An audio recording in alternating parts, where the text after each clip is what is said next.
point about foreign policy maybe more explicitly being directed towards supporting, encouraging, facilitating innovation in all of the countries where we interact as a nation. That's a fascinating idea.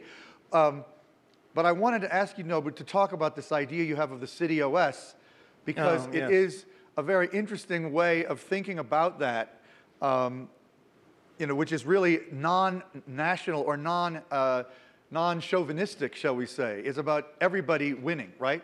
That's right. After I graduated Sony, I see more clearly outside, So when being a CEO, I just focus on the inside problem. But after I graduated Sony, I look around at what is the competitiveness of Japan against China or Silicon Valley or anywhere. But I really feel that, Japan should change mindset.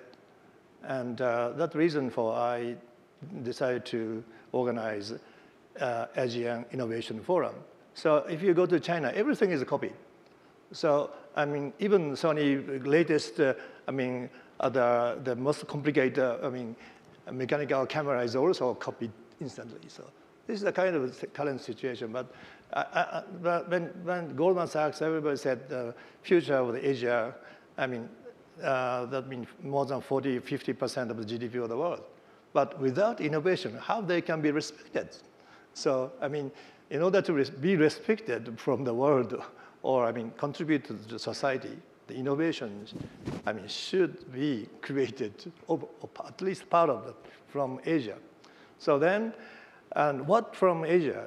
So there was the need of society is what I told, the kind of urbanization of India. If you if you visit Infosys, it's like a Stanford University, but from Mumbai to Infosys is what village? There's no road, no building, anything. So this is the kind of huge, big needs for urbanization. But I'll think about like a society like Dubai and also Shanghai and high-rise building of 10,000 meters. What does it mean? 1,000, sorry. Well, this is crazy, copy of the 20th century, city. So then what we need is innovation is another, big element is a vision, okay? So then maybe Asian need kind of OS of personal computers and kind of, if you compare word processor, current PC, the kind of difference is a multitask OS and also application on it. So it's a kind of open architecture. So maybe we can make a kind of development of the concept of the city OS. For example, collaborating, work between one city of America and sister city of China, or one of the Japanese, city like Fukuoka in Kyushu, collaborating with Thailand. So this is the kind of collaboration, create kind of city operating system. It's only a concept, but city needs new telecommunication or new, road, full of sensor probably for energy distribution. But today, energy is distributed so efficiently by electric company this is 110 volts, AC power. But all alternative energy is a DC power, is a battery power. So there's a lot of smart grid activity, but it's only smart grid, but not cities. So my idea is probably we can make kind of co-creation of the city OS, maybe, Juniper and Cisco or Chevron, when you can, a lot of collaboration, make kind of OS. This is kind of only concept level. But I found in China, there's a foundation called Sustainable Development Technology Foundation. The chairman is living in America. He's a Chinese, but he was former dean of Beijing University. He's really tried to keen to make that happen. So I invited this year to my forum, Asian Innovation Forum, Mr. Chan or something. I don't know how to pronounce it, but his dream is making a common OS. So this is a kind of thing. No, this is my dream, but his dream is a kind of 4 major city level collaboration, 4 cities of America, 4 cities of China. I mean, the need for that, to me, is so easily demonstrated. If you think of even just what we go through when we travel with electric plugs, you know? I mean, if you consider the electrical system an OS, right, it actually has different interfaces all over the world. And that's a royal pain in the ass, you know? I mean, how many times have you been stuck? I mean, now good hotels pretty much have a way to give you converters, but I have been stuck, especially going to Davos. How many times have I not had enough plugs for those stupid Swiss,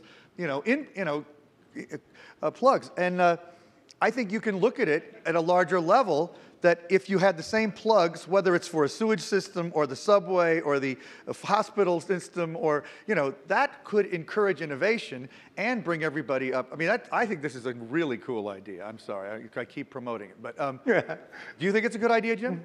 Does that sound interesting to you? Can we get the mic to Mr. Breyer over here? Oh, Rajiv, did you have another thing to say? Okay, well, wait, we'll get back to you in a minute. A couple quick comments. One, I think it's a brilliant and a doable and executable idea. And so I'd love to hear more. Just a couple observations, and I don't live in China the way Gary does, although I have great respect for what Gary sees. But I have to say a couple things. For many years, the completeness of the vision is what really, I think, defines Silicon Valley information technology entrepreneurs versus the Chinese entrepreneurs, or perhaps the entrepreneurs in Boston in the information technology area, the entrepreneurs in Cambridge, England. And that has fundamentally changed. I have to say, from where we sit on University Ave in Palo Alto, the idea of grandiose, let's build the cathedral, let's think very large about what we're trying to do and what we're trying to build. I see that in the entrepreneurs in Beijing and in Bangalore to the same extent that we see it today outside of Palo Alto. And the other comment I would make, what has been the great power of Silicon Valley, is not just that it's the Stanford students who are off and starting Google or Cisco. There are those examples, Yahoo, of course, but the entrepreneurs who decide that they have something very fundamental, and we as venture capitalists are doing our best to convince them to move to Palo Alto. So a very fair question would be, if Facebook would have stayed in Cambridge, Massachusetts, would it be Facebook? I, as a Bostonian, would say it would have had no chance. The way we recruit, the way we intensify the overall growth of a company is not necessarily around that initial innovation, but we can hire 20 people in the consumer internet space out of Yahoo, Google, you name it, and we try to do that within a month or so, whether it's Facebook or a social gaming company, whatever it might be, if it's a Juniper, Cisco spin out, the same idea. So it's the idea of great entrepreneurs historically coming to Silicon Valley, of course, Mosaic being a wonderful example, and then a very deep intensity in terms of building out the team and the infrastructure. And this idea of cities, what has always struck me as an observer of Tokyo and the entrepreneurship in Tokyo, or lack thereof, some of the most brilliant, most innovative thinkers in the world, but then this absolute lack of completeness of vision, taking it from innovation to commercialization and then rapidly iterating. And it's one of the reasons why I think this idea of cities is so interesting, these city networks, because from where we sit as worldwide investors, and we talked about it yesterday, it really is irrelevant to us if we're creating jobs in the US or we're creating jobs that are partially in the US and in China and in Japan and outside of New York, Brooklyn. To us, it's not a question of job growth in Silicon Valley. It's about worldwide job growth and really speeding and spreading the innovation.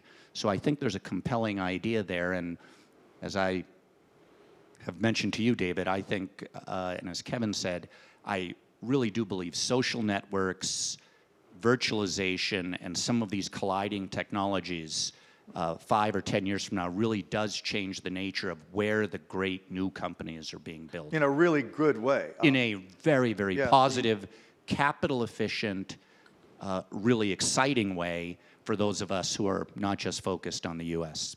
Okay, you want to say? I like the point that she made. One of the things you touched on is, I think one of the things I've observed about Silicon Valley relative to other places is the critical mass of a community. I mean, there are people there. I've observed a trend recently, however, that in software companies, they no longer get the people together. So this whole concept of you have to hire somebody good, so you go to Google and get them because the company you're starting is nearby, I think that's going to start to fade. In fact, we recently acquired a company where the CTO lived in London. The company was headquartered in San Jose, but most of their developers were in India. And that's an increasingly common pattern where I see this in lots of startups where they will go and hire a good person, but they won't have the person move. The chief architect of the software products in CA lives on a farm in the middle of nowhere in New York, and there's nothing else anywhere nearby him.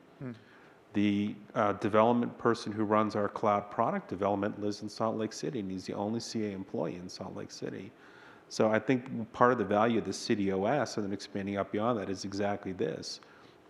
The critical mass now becomes, can you connect with technology as opposed can you connect with distance? And I think that's going to be the fundamental change. That's right. And, you know, if you see most of Japanese company is a very much vertical nature. Okay? Unless there is a clear, concrete project and, I mean, target area, the execution is only possible by the project-wise collaboration for the city, limited parts, and also money, and also many elements together. Otherwise, you know, the Hitachi, Toshiba, and there are a lot of good companies, but they don't collaborate each other. Yeah. So this is a kind of my point that why don't we make kind of a joint project among open architecture, or open collaboration. So. There's one point of innovation, though, that I don't think we've talked about in this session, and you alluded to it, which is, Edison said vision without execution is hallucination. You actually have to execute. And the example that I always cited is IBM invented relational databases. IBM invented RISC processors. IBM was the last computer company to have a relational database on a RISC processor. There's a whole, it's not just the idea. And I think part of what is valuable about Silicon Valley is that the VCs are there and they understand how to intensify the companies and walk it through the steps. And so it's not just the idea, it's that ability to actually walk it through the whole life cycle. Yeah. And that's where a lot of the innovation comes from. The interesting thing about the role of the VC, too, is they're not attached to any one company conceptually. So they can sort of look at a company and say, oh, wait, you have these, so why don't you build the product that takes advantage of what, you know, whereas IBM's got the conflict with the AS400 or whatever else issue they were dealing with. I also wanted to say, you know, Oreo Kohli yesterday said that interesting thing, you know, based in Johannesburg, creating one of the world's more innovative NGOs with her employees literally all over the world. I think one of the things that's made that very possible specifically is Skype. It's not at all a good idea to forget the incredible significance of Skype in facilitating this whole set of things we're talking about. I just want to say one other thing in response to what you said. I'm not a panelist, but oh, you're here again. I didn't even see you, Ori. Yeah, can we get the mic to Ori? Is there a mic over here? Hey, mic handlers, do we have a mic? Or oh, 2 people are waiting. Sorry, just shout. I thought we had 3 mics. Wait, hold on one second. We're getting one. Thank you, babe. That's my wife.